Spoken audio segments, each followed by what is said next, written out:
Hi everyone. So basically आप लोगों को पता है कि एमसीसी काउंसलिंग का कल 18 अगस्त रात 12 बजे तक आप लोगों का चॉइस फिलिंग चला एंड आज फाइनली आप लोगों का राउंड 1 का रिजल्ट आना था। अब रिजल्ट आने के बाद किस स्टूडेंट को सीट अलॉट हुई होगी, किस स्टूडेंट को सीट अलॉट नहीं हुई है, फ्रीज एंड फ्लोट वाले ऑप्शंस क्या क्या होता है, साथ ही साथ अगर तुम्हें कॉलेज में जाना है, रिपोर्टिंग करना है तो क्या क्या डॉक्यूमेंट्स चाहिए, या फिर फ्री एग्जिट कैसे लेना है। तो तुम्हारे रिजल्ट आने के बाद जितने भी डाउट्स हैं उन सब के ऊपर मैं ये एक कंबाइंड वीडियो बना रही हूँ, तो मेक श्योर इस वीडियो का एंड तक देख लेना। साथ ही साथ रिजल्ट आने के बाद तुम्हें चेक कैसे करना है कि रिजल्ट आया नहीं आया, साथ ही साथ तुम्हें पता कैसे करना है कि यार मेरे को राउंड 2 में कॉलेज मिलेगा नहीं मिलेगा, राउंड 3 में मिलेगा नहीं मिलेगा, सब कुछ बताऊंगी।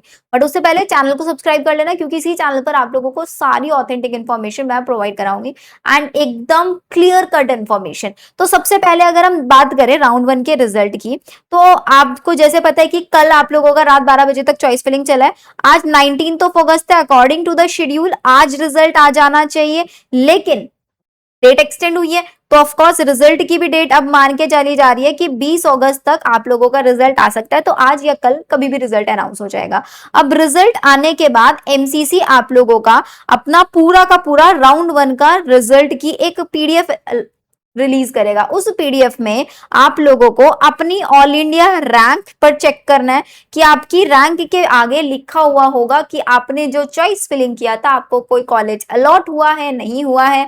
तो अगर अलॉट नहीं हुआ होगा तो आगे लिखा आएगा नॉट अलॉटेड, एंड अगर कोई कॉलेज अलॉट हुआ है तो वो आपका कॉलेज का नाम यहाँ पर विजिबल हो जाएगा। अब नेक्स्ट इंपॉर्टेंट चीज, अगर आपको कॉलेज अलॉट हुआ है, ठीक है, अलॉट होने के बाद आपके पास दो ऑप्शंस आते हैं। एक आता है बेटा फ्रीज का ऑप्शन और एक आता है आपके पास फ्लोट का ऑप्शन। अब ये दोनों के दोनों ऑप्शन आपको किस किस केस में यूज करना है ध्यान से सुनते चलना। अब सबसे पहला फ्रीज का ऑप्शन कौन यूज करता है? फ्रीज का ऑप्शन का बहुत सिंपल मतलब ये होता है कि जो तुम्हें सीट अलॉट हुई है ना, तुम उसी को ज्वाइन करना चाहते हैं, उसी में अपनी पढ़ाई कंटिन्यू करना चाहते हो, तुम आगे राउंड्स में पार्टिसिपेट नहीं करना चाहते, तो तुम्हें फर्स्ट ऑप्शन फ्रीज को सेलेक्ट करना है।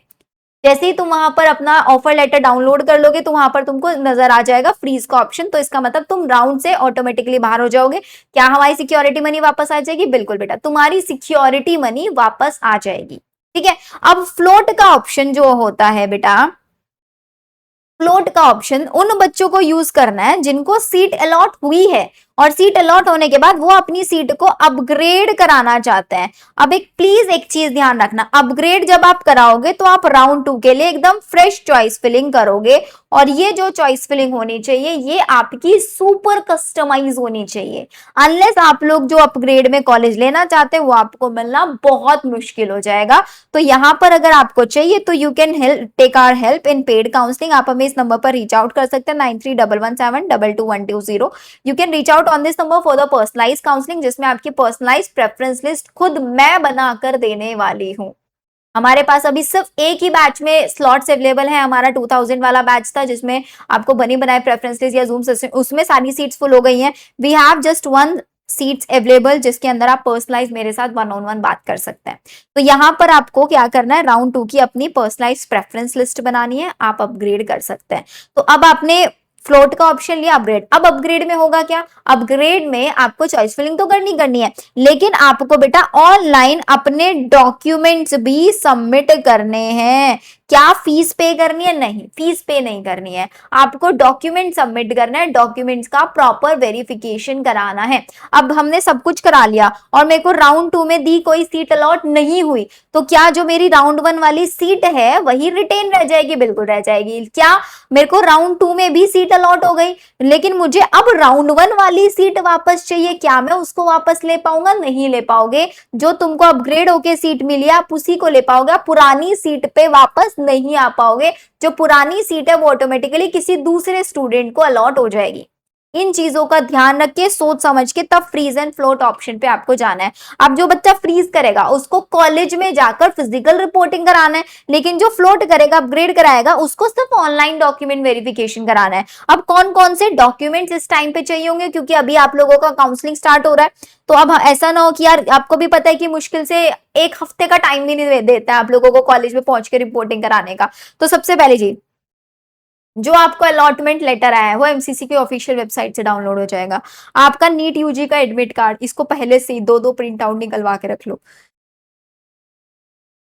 आपका नीट यूजी का स्कोर कार्ड, आपका डीओबी। अब अगर आपके पास डीओबी नहीं है तो आप यहाँ पर if matric certificate does not bear the same. अब ये डीओबी कब चाहिए होता है बेटा? डीओबी तब चाहिए होता है जब आपकी मैट्रिक का मतलब होता है जो 10th की मार्कशीट है उसका डीओबी और आपकी बर्थ सर्टिफिकेट का अगर डिफरेंट है, लेकिन आप मानना अपना बर्थ सर्टिफिकेट का चाहते हैं तब, और अगर बर्थ सर्टिफिकेट नहीं है तो 10th की मार्कशीट भी आपकी काम कर जाएगी। 10th की मार्कशीट, 12th की मार्कशीट, ये आपके पास होना चाहिए।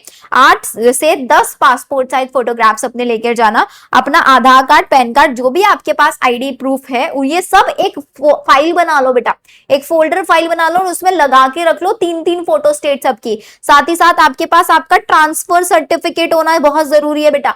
ट्रांसफर सर्टिफिकेट के साथ साथ आपके पास कैरेक्टर सर्टिफिकेट। अब कैरेक्टर सर्टिफिकेट बनवाने में बच्चे को प्रॉब्लम आती है क्योंकि स्कूल बना के नहीं दे रहे होते हैं, तो आप अपने लोकल किसी एसडीएम मजिस्ट्रेट में जाके या एसडीएम ऑफिस में वहां से अपना कैरेक्टर सर्टिफिकेट बनवा सकते हैं क्योंकि स्कूल्स नहीं बना के दे रहे होते हैं। साथ ही साथ अगर आप लोकल अपनी कोर्ट में जाएंगे आसपास के नोटरी ऑफिस में, तो वहां से अपना गैप सर्टिफिकेट भी बनवा लेना।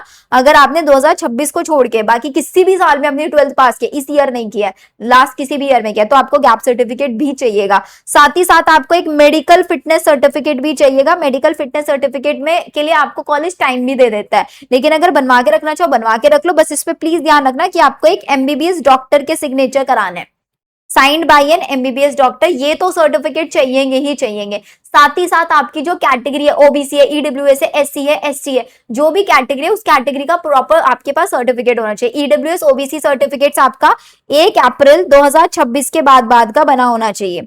एससी एसटी में कोई डेट जरूरी नहीं होता।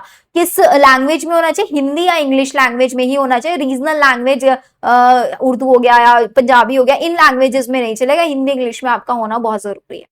इन चीजों का आप लोगों को ध्यान रखना है। बाकी किसके स्टूडेंट को राउंड 1 में सीट अलॉट होगी, प्लीज मुझे इसी वीडियो के कमेंट सेक्शन में आप लोग जरूर बताते हैं। All the very best and channel को सब्सक्राइब जरूर करके रख लेना if you want to get enrol in our personalise counselling.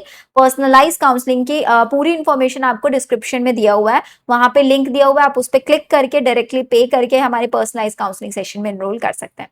All the very best.